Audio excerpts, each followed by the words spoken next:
Welcome back to RXMuscle's Iron Road to the Olympia 2019, brought to you by Chemical Warfare. I'm Dave Palumbo, and today's show is going to be an Olympia special. We have four-time Mr. Olympia here with us, Jay Cutler, all the way from Las Vegas, Nevada. What's up, Jay? Always good to be back, man. I feel privileged to be on here and another Olympia, man, that I'm not in, of course. Yeah. Well, last year you didn't come on. You told me that it was Phil for the win. You know, there was nothing to talk about. So we have a lot to talk about now. And also joining us from Old Orchard Beach in Maine, Chris, the technician Aceto. I'm here with Jay. Jay used to come up here. Jay would come up when he was 18, pose for me. He'd probably be here at the front door at like 6 o'clock in the morning, and then he'd go back. Were you a caddy at a golf course? Yeah, I was working maintenance, actually, Chris. Maintenance. I know you're doing something with the golf course. Yeah. You know Jay was destined for greatness because he had no problem working a real job. You know, how many bodybuilders really do that anymore, Jay? Yeah. I mean, listen, you know, there's some out there, but back then we had no choice. I mean, coming in, you know, Dave, living up in East Coast, it wasn't like we looked at those California guys, man, pictures with Ferraris and all that. Like, that was our dream. That was our ultimate goal. But we had to work in the trenches to get where we got. I mean, look at DeMail used to run a jackhammer and doing construction work. Right. Jay loved that maintenance job. He always used to say a lot, you know, because you're making good money. I was making good money, but I was up early in the morning, Chris, to get the meals, and I would pack my cooler on the machines and run the fairway mowers, and I would spend the day off driving up to you to get the analysis on what the next move was heading into the Teen Nationals. Is that really true that you would drive 2 hours each way, Jay? I would. And I would listen to the Journey cassette the whole way up and down. Like, you know, Journey's greatest hits. I remember it like it was yesterday. Chris would tell you I would come right up there every single week, man. Like, very rare. He would come through Worcester sometimes, but listen, man, I loved it. It was so peaceful. It's like kind of doing my walks in the morning now. I walk every morning for like 30, 40 minutes. And I would sit and just kind of think about like how plan out my career and what my moves would be. And then I would analyze everything on the way back down after Chris took a look and adjusted the diet and how I was going to set it up for the next week. And I worked to try to impress him every week because back then, you know, I was the only one really working with him in the amateur ranks. He worked with a few pros at the time, but that's when Chris didn't have a lot of clients. Right. He didn't have a lot of athletes then like he does now. And me going into Olympia, he would only come to the Olympia for me, even in the early years. Sure. There were no other athletes. It's crazy when you think about it. When you think back, Jay, to those drives up to Chris, what were some of the things that you visualized? Did you actually achieve a lot of what you would think about on those drives? Yeah, you know, and Chris taught me a lot, Dave, besides stage stuff. I mean, we talked about the mail orders and the investing and, you know, listen, be careful with your money when you start making it. And back then I was like really struggling, and he always told me like, listen, it's going to pay off.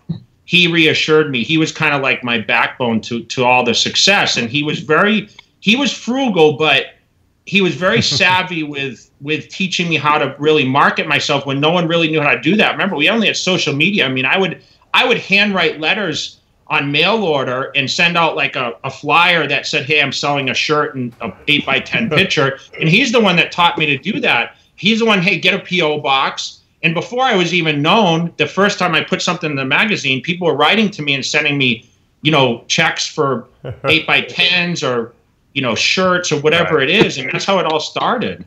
That's crazy. Chris, do you remember those conversations? I remember, like, they were like 2 seconds. You want to even crazier, David. I used to live in this condo, and they used to come up, and once and maybe twice ever he sat on the beach, you know, and but he went into we can't hear you, Chris. You're breaking up. You got to put those rabbit ear antennas up a little higher, I think. It's the best I can do, Dave, where I am. All right, good.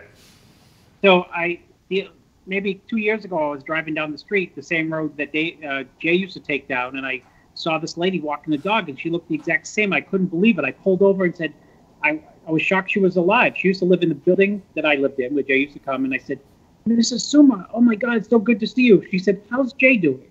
I didn't know what he was talking about. Apparently, he had said something nice to her somewhere along the line, and she remembered him. That's funny. Classic. So I remember. Get back. I remember the conversations. Yeah, dude. All right, let me go to Jay. Jay, big question. Obviously, the Shawn Rhoden story is probably the biggest Olympia story we have out there right now. In your opinion, do you think that AMI made the right decision, or should Shawn Rhoden be allowed to do the Olympia? Listen, it's a good question. I think that I understand the business aspect of AMI. I understand that, the negative publicity. I just don't know about the reactive time that it took to kind of do that. There should have been some sort of, there's a communication issue. I know on like they said, well, there should have been some contact and said, okay, how'd this happen? But you know what? In AMI's defense, this happened in October of last year. Right. Okay. Shawn knew that there was something pending. So he should have made it aware, like, listen, this may affect everything. It just fell at a wrong and right time. I mean, as he starts prepping for the Olympia, all of a sudden now they decide, okay, we're going to charge this guy.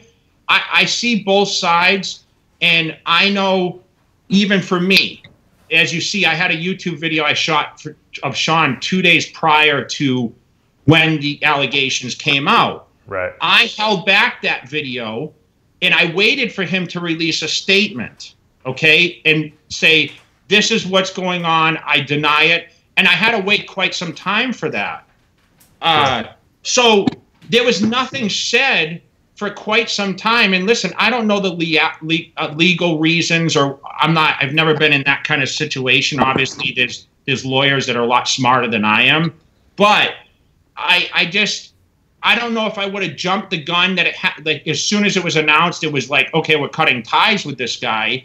I think really it should have been kind of a mutual conversation, and for them to have no conversation with him whatsoever. But in the sense, like, this happened so long ago and Shawn knew it was coming. So I think there's a lot at both sides that are at fault with the situation, to be honest, Dave. I think the question is, though, Jay, what I really want to know from you, being a former Mr. Olympia, is the Mr. Olympia more than just a title? Is it also a responsibility? I mean, does he have a responsibility to lead his life a certain way, because he is kind of like the leader of the bodybuilding world, so to speak? Listen, Dave, not on the stature of like, listen, okay, you're crowned Mr. Olympia. He wins Mr. Olympia on stage because he's the best bodybuilder that day, okay? It has zero to do with how he acts outside. Listen, it can happen to any one of us. I mean, listen, we talked about, girls being in rooms or whatever else. You don't know really what went behind closed doors. And like I said, I support Shawn Rhoden because, he denies the allegations. Obviously, I have a relationship with him and not with the woman that was involved. So I'm not saying, hey, she's lying, or he says he didn't do it. I have to believe what he says, and I'm going to back that up because obviously our relationship. But with as far as that, there's a certain presence that Mr. Olympia has. And I'll go back to even the guest posing in May at Manion's show. He should have made the decision not to take the clothes off. It doesn't matter, okay, you look terrible, okay? Whatever it is, you just have to make right decisions. And I don't think you can sit here and say this decision is necessarily right or wrong. What he does in his personal time is his own. But when you're in the public eye and you're Mr. Olympia and you decide to take your clothes off, I know we're going in a different direction. No, that's fine. Go ahead, keep going. That's where you got to use your common sense more than, I'm Mr. Olympia, so there's a certain criteria that I signed on to be Mr. Olympia. No, people expect, and it's common sense, to portray yourself just like you should dress different. You should speak up when there's certain topics that need to be spoken to. There's certain events you should be at as Mr. Olympia to represent the business. And I think that's where there's a little confusion. Now, this situation is just listen, you don't wish it upon anyone, nor does anyone ever think, oh, I'm going to be in this situation. You know, and listen, the trial will tell what the truth is, or maybe not even. I mean, it really comes down to evidence, right? Sure, yeah. Do you think that, I mean, we see Shawn preparing for the Olympia now. The reality is he's not going to be on that Olympia stage unless some miracle happens. Why do you think he's getting ready for the Olympia? Do you think he has plans to compete after the Olympia, maybe, at the European tour there? I would hope so, Dave. I mean, listen, I haven't spoke to him and asked him what his plan is, but I still think there's possibility that he believes that this thing's going to be turned over. And listen, as someone that's leading the ambassador role for the Olympia, I would love to see Shawn Rhoden up there. It changes the whole topic of conversation today. If Shawn Rhoden all of a sudden on a technicality gets back into the Mr. Olympia, which I mean, it has to be what he's thinking.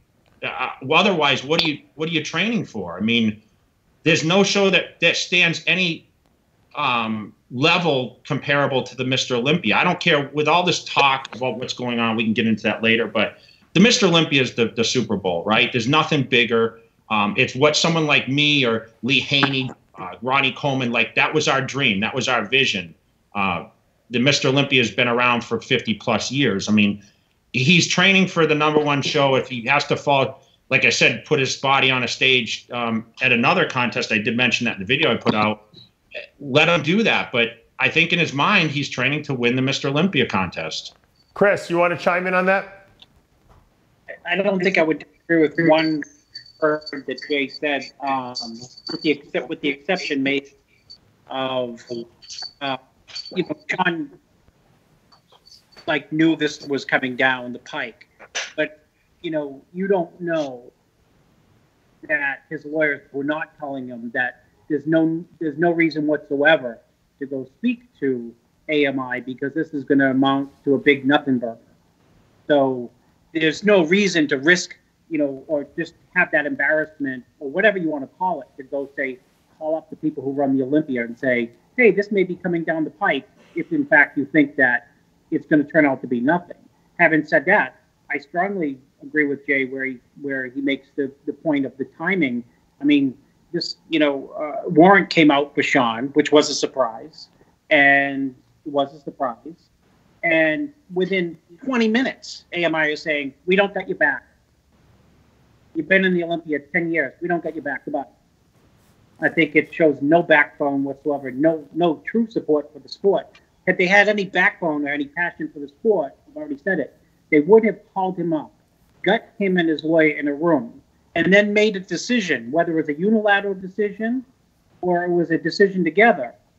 But they could have made a decision, and then they could have stand by it and had the support of everyone, including me and Jay, because they could have said things like, you don't know what went on behind closed doors. We gave Shawn more than the benefit of the doubt. We brought him into our offices. Our lawyers spoke with his lawyers, and we decided that it wasn't good for the quote business part of the Mr. Olympia for him to do the sport. Right. Or they could have said, you know what, we spoke to him.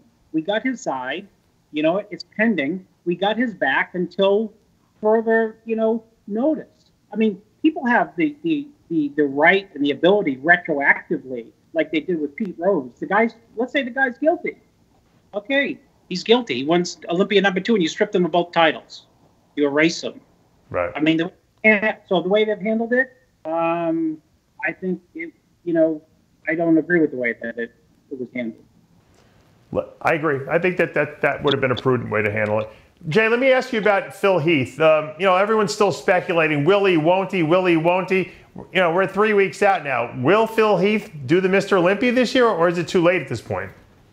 No, he's not doing the show. I know there's a lot of people that speculate, but I wouldn't think he's going to show up. That's not, Phil would, he would be, already full into training. He wouldn't start his training after a tour that many weeks. I don't know how many weeks ago it was, but he needs time to get ready. Listen, the guy's a genetic freak, but, he's not going to come into the show half in shape, thinking, okay, well, my competition is as tough. I don't have to show up looking like I have in the past. He's sitting, and I don't expect him to do a last-minute show up. Do you think that's a good idea or a bad idea, given the fact there's $400,000 on the line, an 8th Mr. Olympia title, which would tie him for the record, plus the fact that the lineup is obviously not as deep as we've seen it in the past? Yeah, listen, it's easy for us to sit back and say, hey, man, it's $400,000, and I told you if I was 42, I'd be training for the show last year. But, Olympia is a year process. I don't care what anyone says. You don't like Kevin Levrone, like you're way out of shape and you just all of a sudden train for 3 or 4 months and you whip up and you land in the top 5. Like, you have to mentally prepare yourself because this is more of a mental game than physical. So for him to, predict what was going to happen, I mean, this whole Rhoden thing kind of threw everything off. And he can't just decide, okay, I'm just going to compete. Same thing with like Kai Green, right? I mean, these guys aren't going to go win a subpar Olympia according to what the critics say, right? Oh, well, so-and-so isn't there. They're not going to go in and win shows like that. These guys are competitors. They want to beat the best on the best stage. So they're not going to just say, oh, it's an easy paycheck. People like Phil Heath, like Shawn Rhoden, Kai Green, they truly, I don't believe, ever did it necessarily only for the money. They did it because they loved it. And that's the same thing. I never thought about the money when I was training. When you get to that level, Dave, and you're like right knocking at the door, Mr. Olympia, like the money is just an afterthought, to be honest. Yeah. And it's hard for you guys on the outside to understand that unless you've stood there. And I can tell you, as much as savvy as I am with business and financial rewards, the money was the last thing on my radar to winning the Mr. Olympia title. But Jay, you also had money because you were a good businessman. For some of these guys, that money comes in very handy, as you know. I know, Dave, but money comes and goes. And that's, and these guys, listen, they have, when you get to that Mr. Olympia level, there's a lot of ways to earn revenue. It's not like these guys have 200,000 Instagram followers and not, like they have millions and they have a reach that no one has. So there's a lot of ways, if you just get off your couch, you can actually make stuff happen. True. I think it's just finding your niche. I mean, listen, at one point, Dave, you wanted to be a professional bodybuilder, right? Right. All you thought about was sleeping, eating, training. Look at how savvy your life has become when you actually stepped out of that realm of, I'm going to eat, sleep, and train. And you probably look back like I do when I say, I can't believe I lived that life. I do, yeah, you're right. Because it limited you so much, not only for real life living, it limited your business sense because your mind was like, I got to eat, I got to train, and I got to focus. You can't, that's why I tell everyone, like when you're a professional bodybuilder at the elite level, you can't, it's very hard to step out of that. You got to basically put your life on hold and focus on that one thing. You can't focus on 12 things when you're training for Mr. Olympia. It's impossible. No, you're right. Chris, you think that Phil will do the Olympia or no? No, I don't think he'll do the Olympia now, but I thought after Pittsburgh, I thought he'd jump in after he saw what Rhoden looked like, but I was wrong. Now, why do you think that Phil has backed away from the thought of doing the Olympia? Me? Yeah. After hearing what Jay had to say, it makes sense. Maybe he stepped back because if he came in like, quote, good enough to win, people would be all over him for not being his best. And I mean, say what you want about Phil, is he comes in looking usually his best, whatever version of the best is. So if he came in off, his legs are down in size, or his shoulders not as full, or the arms not as full, or legs, whatever, people would just like hammer him. You know what I mean? It's like an asterisk Mr. Olympia, like, well, he won that year because he was 7-time winner and nobody was there, but he didn't look his best. So I mean, maybe there's more of a competitor in him than I think. And the flip side to that, or connected to that, is Jay makes a great point. It takes a year. I always tell people it takes a year to get ready for a show like this. I mean, and the example I have this year is Eduardo Correa. It took him 44 weeks to get ready for that New York Pro because it just mentally and physically, it took him that long, So that was, quote, his Olympia. But, preparing for the Olympia at that level takes a year physically and mentally to be your best. Jay, let me ask you a question about Hadi Choopan, who obviously is having trouble getting into the United States with visa issues because he's an Iranian citizen, and obviously we have a travel ban on them. Do you think that athletes should be separate from the policies of governments, or do you think that our policy here is appropriate and should be applied to him as well? Listen, you get into little political things that I'm not really that savvy on, but it seems like we've always had this Iranian thing, right? I think it's one of those places where, like, they're kind of like the enemy, right? But I listen, I think, you know, if you have a special talent, I think, from my understanding, he fits all the criteria of why he should be allowed to be able to come compete. It's not like he's coming to stay here for 4 months. You know, he's coming to compete in a show and do what he does best, and that's bodybuilding. That's his career, right? Yep. So do I feel like he should be able to compete in the United States? Listen, I don't know what the policy is. I've seen topics of this. Actually, I've seen it on here. You know, listen, I think he should be able to compete, but I'm not the one making the decision. Mm-hmm. I think, listen, if he was able to compete, Dave, I totally disagree with you that he should do the 212 because there's no competition for him there, in my opinion. I think zero competition. I think if Flex Lewis was in the contest, I think he would beat Flex Lewis. Really? I think he's top 5 in open class. I think he goes to the open and ruins a lot of these guys' days to the point. Listen, don't think that he can't get top 3 in that open class either. No, you don't think so? No, I think he can get top 3 in the open class. Really? You're that impressed with Hadi Choopan? Yes. Interesting. He's very dangerous to any class. Wow. So you think at Flex Lewis's best, Hadi would have beat him? Well, listen, Flex Lewis is 7-time winner, so, you know, coming on U.S. soil, that's very questionable until they stand next to each other. I've seen them stand next to each other once in pictures, and I wasn't there. But what's the consensus on that? Yeah, a lot of people thought Flex was beaten there. Yeah. So, and listen, the guy's improved. I mean, what he looked like in Vancouver, forget it. Like, he brings that to the people there. And listen, I have no connection to the guy whatsoever. I just think that he's very, very dangerous to any stage he competes with. So, you know, if he competes in these shows after the Olympia, these guys at the Olympia better stay home. Some of these guys, you know. Yeah, you know, it's unfortunate that we can't get him here. You know, there was a big New York Post article on it. The writer of the article had contacted me about, you know, asking me about what was going on, and I kind of gave my insight also.